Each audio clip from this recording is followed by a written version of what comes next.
ज्ञान भी हो, उसके साथ में वैराग्य भी हो, भाव भी हो, भक्ति भी हो, तो भगवान तो शीघ्र ही प्रसन्न हो जाएंगे। और अगर वैराग्य नहीं है, भक्ति नहीं है, भाव नहीं है, तो श्रम एव ही केवलम, वो व्यर्थ में आपका परिश्रम होगा। बोले भगवत्सल भगवान की जय। और जहाँ पे भक्ति है प्यारे, जो भक्त है, भक्त अपवर्ग से परे है। ये अपवर्ग क्या है? गुरुदेव भगवान बतलाते हैं, धर्मस्य अपवर्गस्य, अपवर्ग, जहाँ पे पावर्ग ना हो। पावर्ग में 5 अक्षर, पा पा पा पा पा, पा का मतलब पतन, फलासा, जहाँ पे कोई फलासा ना हो, किसी से कोई आशा ना हो। बंधन, भय, यहाँ पे हम जीवन यापन तो करते हैं, लेकिन हमेशा भयभीत रहते हैं। हर किसी को किसी ना किसी का भय अवश्य होता है, और वहाँ का मतलब होता है मृत्यु, जहाँ पर पहुँचने के बाद जन्म से परे हो जाता है, जन्म मृत्यु से परे हो जाता है। पतन फलासा बंध भय, मृत्यु जहाँ पर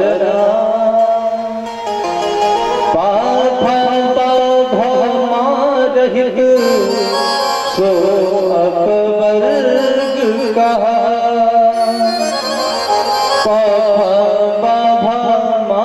रहित, सो अपवर्ग कहा। तो प्यारे, जहाँ पर भक्ति है, भगवान की कृपा है, वहाँ पर अपवर्ग नहीं रह सकता, पवर्ग रह ही नहीं सकता। जहाँ पर धर्म है, वहाँ पर व्यक्ति भयमुक्त होता है। बोले भोले भगवान की जय। आगे शौनकादिक ऋषियों ने प्रश्न किया, महाराज भागवत जी की कथा की रचना किसने करी, क्यों करी, इसका हेतु क्या था? कस्मिन् युगे प्रवृत्तेयं स्थानेवाक्येन हेतुना। पूज्य गुरुदेव भगवान बतलाते हैं, पराशर से बदत्यः पुमान पराशर, पराशर जी महाराज, पूज्य व्यास जी महाराज 17 पुराणों की रचना किए। वेद को अलग अलग खंडों में विभाजित करके, 4 खंडों में विभाजित करके प्रत्येक ब्राह्मणों को प्रदान किए। वेद पाठी ब्राह्मणों को जो उसके योग्य थे, लेकिन फिर भी अभी तक उनके मन को शांति नहीं, खिन्न मना बैठे हैं। और इधर से नारद जी महाराज वीणा बजाते हुए श्रीमन नारायण का संकीर्तन करते हुए आकाश मंडल से विचरण कर रहे हैं। श्रीमन नारायण नारायण नारायण, श्रीमन नारायण नारायण नारायण,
पूजन की नारद जी का पूजयामास विधिवत नारदं सुरपूजितं।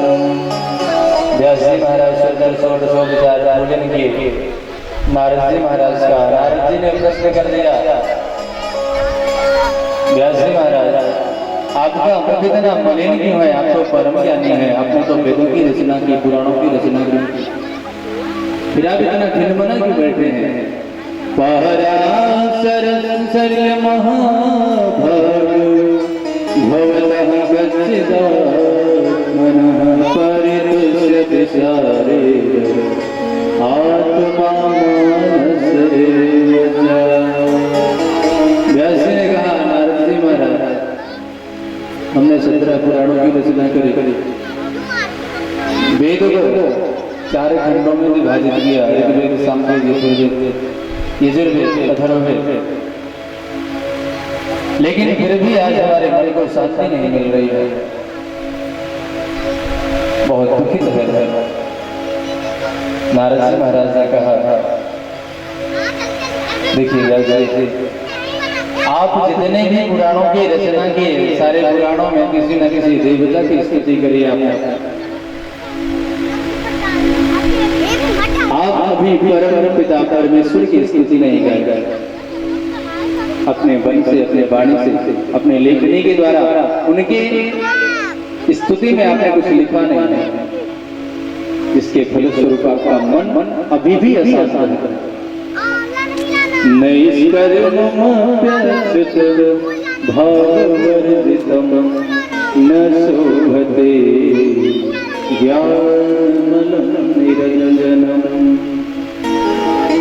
व्यास जी महाराज आप तो परम ज्ञानी हैं, आप जब भगवान की स्तुति गाएंगे तब निश्चित है, हमारा भरोसा है कि भगवान कृपा करेंगे और आपके मन को, अंदर मन को परम आनंद प्राप्त होगा, क्योंकि प्रभु ही आनंद स्वरूप है। व्यास जी महाराज आगे देख रहे हैं, भक्तमाल में कथा आती है कि नारद जी को ब्रह्मा जी ने श्राप दिया था। जब नारद जी ऋषि पुत्रों के 10 ऋषि पुत्रों में जन्म लिए तो नारद जी से सृष्टि विस्तार के बारे में ब्रह्मा जी ने आदेश किया, तो नारद जी महाराज सृष्टि विस्तार करने से इनकार कर देते हैं, तो ब्रह्मा जी श्राप देते हैं। नारद जी महाराज बदलाए, व्यास जी हमें आप देखिए, पूर्व जन्म में मैं दासी पुत्र था। एक बार की बात है, कुछ संत जन चातुर्मास के लिए जा रहे थे और चलते चलते वो हमारे घर पे आए, रुक गए और मैया संतों पर बड़ी आस्था थी। मैया संतों की बहुत सेवा करते थे। चातुर्मास के लिए सारे संत वहीं पर रुक गए, मैया सेवा करते नित्य प्रति, और मैं भी मैया के साथ लगा रहता। संत प्रातः काल ब्रह्म मुहूर्त में उठते, मैं भी उनके साथ आ जाता, पूजन करते, मैं भी बैठा रहता, बहुत अच्छा लगता उनके साथ में। जब वो प्रसाद पाते, भोजन प्रसाद ग्रहण करते, तो जो उनका जूठन बचता वही जूठन मैं ग्रहण कर लेता था। समय बीत गया, चातुर्मास संपन्न हुआ, जब सारे संत जाने लगे तो व्यास जी, मैं भी संतों के पीछे पीछे चलने लगा, क्योंकि संतों से इतना प्रेम हो गया था, संतों से इतना स्नेह हो गया कि मैं भी संतों के पीछे पीछे चलने लगा। और कुछ दूर पर जब गया तो संत पीछे मुड़ करके देखे, संतों ने कहा, बेटा तू अपनी माँ के पास चला जा, अपनी माँ का तो इकलौता पुत्र है, और अगर हमारे साथ चलेगा तो तेरी मैया यही सोचेगी हमने संतों की सेवा की, इतनी आस्था थी संतों पर, लेकिन संतों ने मेरे बेटे को भी बाबा बना दिया। सारी मैया को एक ही तकलीफ होती है, अभी की बात बताएं, मैया ये भी सोचती है, प्रत्येक माताओं के मन में ये भय होता है कि कहीं मेरा बेटा बाबा न बन जाए, कहीं बेटा हमारा संत न बन जाए। ये प्रत्येक मैया के हृदय में भय होता है।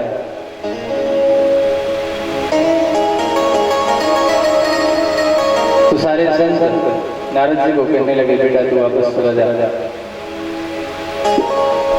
लेकिन नारद जी महाराज ने कहा, मैं जब जिद किया तो संतों ने हमें मंत्र बताया, नियम बताए, और मैया के पास लौट करके तो आ गया, लेकिन अपने नियमों का मैं पालन करता था। प्रातः काल ब्रह्म मुहूर्त में उठता, मंत्रों का जप करता, संध्योपासना आदि करता, उसके पश्चात जो भी गृह कार्य होता उसको करता, माँ के साथ में मिल करके भोजन प्रसाद आदि करते, समय गुजरता रहा।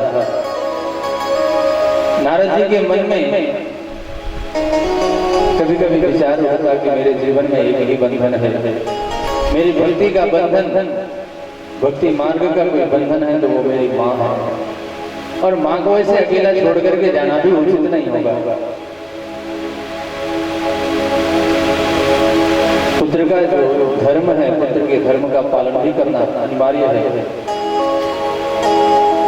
समय गुजरता रहा, सायंकालीन समय गोदोहन काल का समय, मैया गौशाला में गई गोदोहन के लिए। गोधूली बेला, पास में एक सर्प था, सर्प के ऊपर पांव रख दिया मैया ने, और काले सर्प ने डस लिया। नारद जी की मां का देहांत हो गया। क्षेत्र के सारे लोग, गांव के सारे लोग इकट्ठा हो गए, नारद जी महाराज भी आए। लेकिन नारद जी की आंखों से अश्रुपात तो हो रहे थे, एक आंखों से ठंडे आंसू निकल रहे थे और एक आंखों से गर्म आंसू निकल रहे थे। मानो एक तरफ प्रसन्नता है कि चलो जो बंधन था वो बंधन आज प्रभु ने समाप्त कर दिया, लेकिन समाज को दिखाने के लिए मात्र प्रेम नहीं, अश्रु बह रहे थे नारद जी के नेतृत्व से। तो एक तरफ तो खुशी थी, एक तरफ प्रसन्नता थी, और एक तरफ दुख था। तो दोनों आंखों से आंसू तो निकल रहे थे, अश्रुपात हो रहे थे, लेकिन एक आंख से ठंडे आंसू और एक आंख से गर्म आंसू। बोले भगवत्सल भगवान की जय हो। व्यास जी महाराज से बतलाते हैं नारद जी महाराज, बोले माँ का दाह संस्कार आदि किए करने के पश्चात जंगल में चले गए, और एक दिन तो हम भगवान का भजन कर रहे थे प्रातःकाल, आंख बंद किए तो भगवान की प्यारी छटाई, प्यारी सी झांकी श्याम वर्ण में कुछ पल के लिए, कुछ क्षण के लिए दिखाई पड़ी, और उसके बाद फिर से लुप्त हो गए। अब तो नारद जी महाराज व्याकुल होकर के सारे जंगल में रुदन कर रहे हैं, टहल रहे हैं, उसी झांकी का दर्शन करने के लिए तड़प रहे हैं।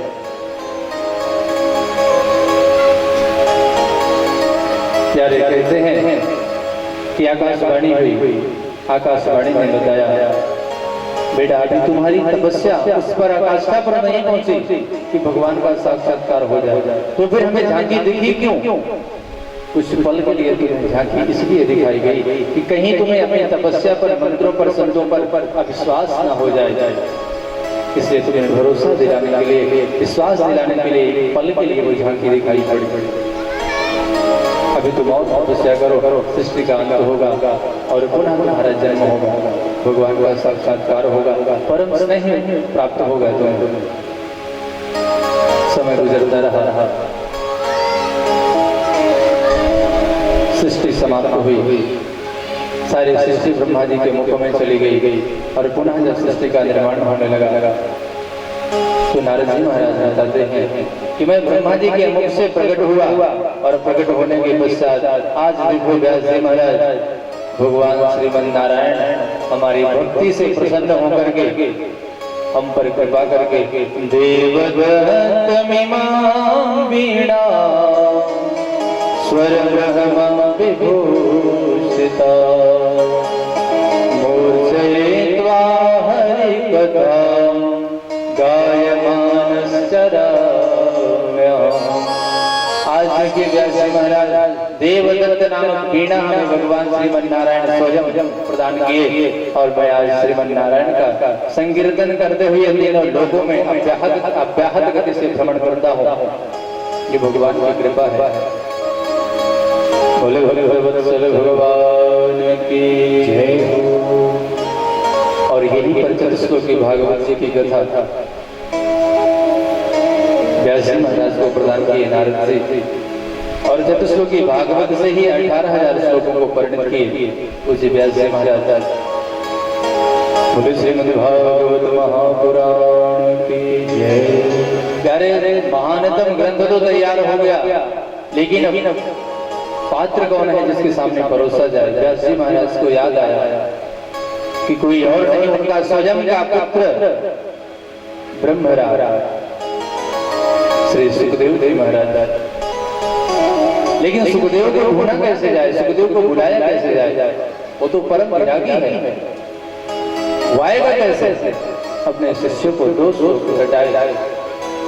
वरहापीडं नटवर वपुः कर्णयो कर्णिकारं बिभ्रदवासः कनककपिशं वैजयन्ती चमाला रन्ध्रानवेणु रधनसुधया पूरयन् गोपवृन्दै वृन्दारण्यं सपदरमणं प्राविशद गीतकीर्तिः। शिष्यों ने जंगलों में जाकर के श्लोकों को गाना शुरू किया, और जैसे ही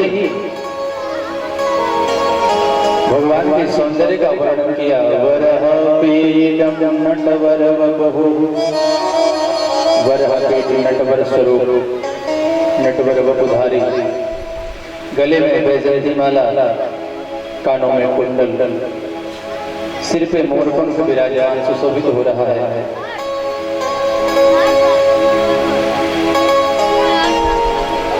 नटवर वपुः कर्णयो कर्णिकारं बिभ्रदवासः कनककपिशं वैजयन्ती चमाला रन्ध्रानवेणु रधनसुधया। अधर पर मुरली धारण करके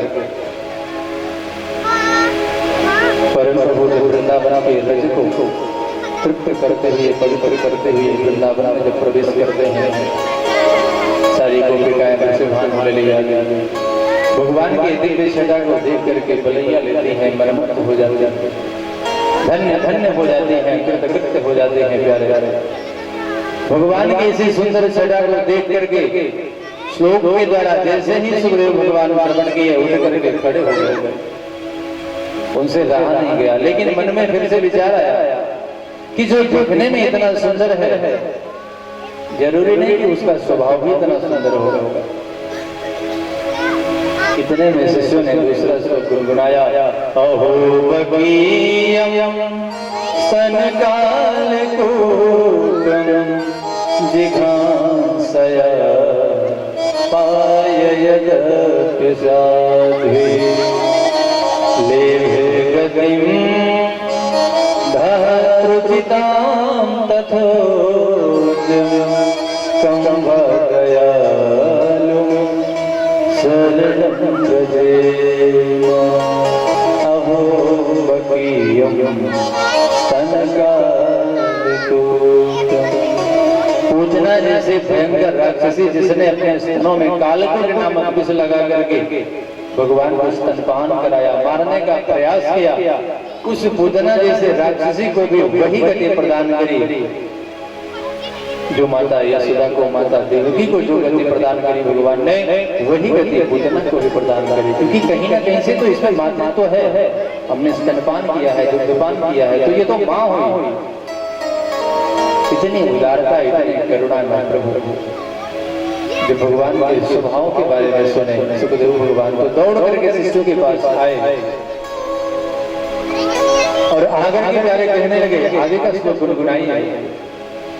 शिष्यों ने कहा, महाराज अगर आगे का श्लोक आपको सुनना है, जानना है, तो आप चले हमारे गुरुदेव भगवान के पास। सुखदेव भगवान को लेकर के आए। व्यास जी महाराज भागवत की कथा उचित बात को समझ करके संपूर्ण कथा परोस दिए सुखदेव भगवान के सुनने। सुखदेव भगवान ने कथा का पाठ किया और प्रचार प्रसार के लिए व्यास जी महाराज ने आदेश कर दिया, बोले भगवत्सल भगवान की जय।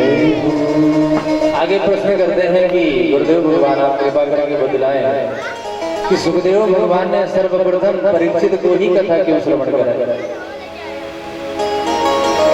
यही से पांडव चरित्र, महाभारत का चरित्र